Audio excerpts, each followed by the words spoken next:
이달 11일 피트 헤그세스 미 국방장관이 자신의 SNS에 올린 영상입니다.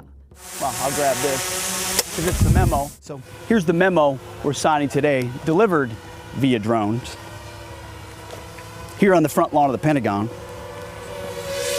with some of our great warfighters flying them. This is the future. 그가 서명한 문서의 핵심 내용은 드론 생산을 저해하는 규제를 폐지하는 겁니다. 트럼프 대통령이 지난달 발표한 미국 드론의 지배력 강화 행정명령에 따라 미국산 드론 구매를 확대하고 다양한 저비용 드론을 실전 배치하는 내용을 담고 있는데 가장 눈에 띄는 점이라면 소형 드론을 밀착 관리가 필요한 내구재가 아닌 탄약과 같은 소모품으로 지정하는 겁니다. 이렇게 되면 드론이 파손되더라도 일일이 보고서를 작성하지 않아도 되고 현장 지휘관의 사용 권한도 늘어나게 됩니다. 거칠게 말해 현장에서 값싼 소형 드론을 총알이나 포탄처럼 활용하겠다는 건데 이 국방부가 바이든 정부 때부터 추진해온 레플리케이터 프로젝트와도 맥을 같이 하는 정책입니다. 세계 최강의 군사대국 미국이 드론 물량 공세에 나서는 셈인데 최근에는 드론 실전 경험이 풍부한 우크라이나에서 드론을 대거 사들이는 방안까지 논의 중인 것으로 알려졌습니다. 미국 같은 경우는 막대한 예산과 최첨단 과학기술을 투입하면 뭐든 해결할 수 있다라는 그런 문화를 바탕으로 상당히 고가의 드론들을 제작하는데 그동안 중점을 둬왔고 그리고 실제 이것이 어느 정도는 유효했습니다마는 현대 드론 전쟁의 양상이 가성비 전쟁, 즉 상대적으로 가격대 성능비가 좋은 드론을 가지고 적의 고가 첨단 장비들을 제압하는 그런 현상들이 펼쳐지는 상황에서 미국도 이제 이것에 대응하지 않으면 전장에서 뒤처질 수 있다라는 위기감을 느낀 거죠. 미군은 대드론 방어 체계 구축에도 힘을 쏟고 있습니다. 헤그세스 국방장관은 드론전과 대드론 방어를 책임지는 조직을 육군 주도로 신설하는 방안을 최근 승인하기도 했는데요. 현대전이 드론 전쟁으로 진화한 만큼 적의 드론까지 막아내는 시스템의 필요성이 커졌기 때문인데 작년 초 요르단내 미군 기지에서 미군 3명이 이란의 지원을 받은 민병대의 드론 공격에 숨진 일이 직접적인 계기가 된 것으로 알려졌습니다. 이후 10월 미 국방부는 자국 방산업체 안드릴과 요격용 드론 로드러너 500대와 휴대용 전자전 시스템을 2억 5천만 달러에 공급받는 계약을 맺었습니다. 터보제트 엔진을 탑재한 로드러너는 수직 이륙 후 마하에 가까운 속도로 날아 드론은 물론 항공기 격추까지 가능하다고 하는데요. 함께 패키지로 묶인 안드릴의 휴대용 전자전 시스템 펄사-L은 5km 안팎거리의 드론을 무력화할 수 있는 제품으로 신발 상자 정도 되는 크기에 무게가 12kg 정도에 불과합니다. 작년부터 실전 배치된 것으로 알려졌는데 올해 4월 말 홍보 영상이 공개되자 큰 화제를 모으며 실제 상황인지 컴퓨터 그래픽인지를 두고 논란이 일기도 했습니다. 안드릴 창업자 팔머 러키는 75개의 드론을 대상으로 실제 테스트 상황을 찍은 것이라고 해명했지만 드론 통신을 방해하는 재밍 외에 전자기파까지 사용했는지 등 구체적인 작동 방식은 여전히 베일에 쌓인 상태입니다.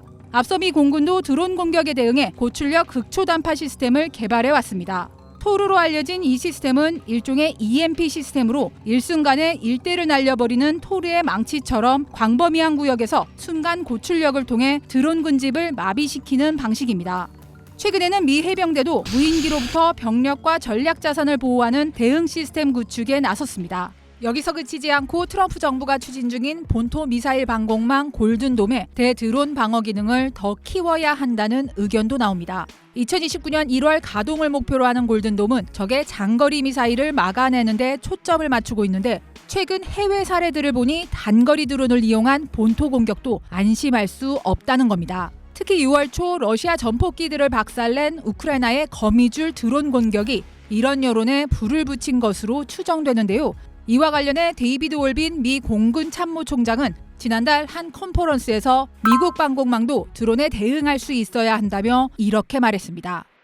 We might look at that and think of, wow, what would we do if we were attacked, by a country that's doing what Ukraine did in what we thought was an impenetrable defense? That's a natural reaction. Right. But here's what I think about it. Why don't we think about including that in our Air Force and doing like the Ukrainians do? 대드론 방어 체계와 드론 전력 강화 모두 놓치지 않겠다는 취지인데 더 나아가 골든돔에 들어갈 돈으로 차라리 드론 전력을 키우는 게 더 효율적이라는 주장까지 나옵니다.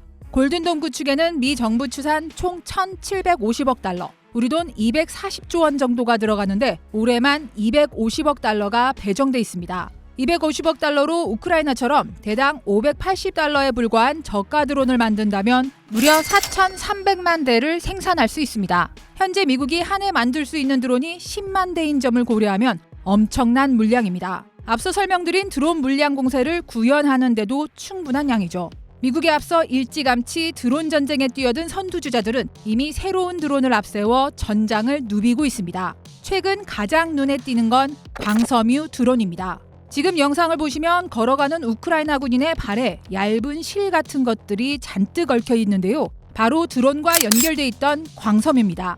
광섬유 드론은 1인칭 시점 드론과 조종사를 유선 통신이 가능한 광섬유 케이블로 연결하는 방식입니다. 드론에 탑재된 5에서 20km의 케이블 길이만큼 이동 거리가 제한되고 나무 등에 걸릴 위험도 있지만 전파 방해를 받지 않는다는 장점이 있습니다. 1인칭 드론들이 적의 전파 방해 때문에 무력화하는 일이 빈번해지면서 역으로 구식에 가까운 유선 방식을 적용한 건데 비용도 대당 $1,000 수준으로 저렴해 우크라이나와 러시아는 최근 전장에 광섬유 드론을 경쟁적으로 도입하고 있습니다. 이처럼 드론 전쟁이 치열해지는 가운데 우리나라도 2023년 9월 창설한 드론 작전사령부를 중심으로 무인기 지휘 체계를 통합하고 첨단 드론 개발에도 힘을 쏟아왔지만 하루가 다르게 변하는 현대전 양상을 고려하면 갈 길이 멀다는 지적이 나옵니다. 여전히 우리 일선부대 실전 배치는 기타 선진국에 비해서 상당히 좀 뒤처져 있는 상황이라고 할 수 있습니다. 더 큰 문제는 드론을 너무 경직되게 운용하고 자산으로 생각하는 경향이 심하기 때문에 실제 임무에서 이것을 기꺼이 소모시킬 수 있는 지혜가 필요한데 드론의 사용에 관한 원칙 같은 것들을 다시 한번 재점검할 필요가 있다고 생각이 됩니다.